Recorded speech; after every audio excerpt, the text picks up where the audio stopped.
kuwa sisi ndio vigezo vya kuwatonganisha waalimu zetu, kuwa sisi ndio vigezo vya kuwafananisha waalimu zetu. Huu ni ukosefu wa adabu. Iweje uwe na kipimo gani cha wewe kumchonganisha mwalimu wako, kumtukanisha mwalimu wako?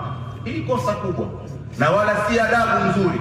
Unapokuwa wewe ni mwanafunzi umesomeshwa, ni lazima uhakikishe mwalimu wako unamthamini, wala huwezi ukachukua nafasi yako wewe kuhakikisha kwamba mwalimu wako ndio sababu ya kumtukanisha kiadabu, kumtukanisha kimwenendo, kumtukanisha kimaadili, kumtukanisha vyovyote inavyokuwa. Wewe unahitajika ndio uwe kiigizo ambacho kwake yeye ndio atanufaika. Anil mar'i la tasal fanzur an karinihi, usiulize tabia ya mtu ipoje, muangalie mwenendo wake upoje.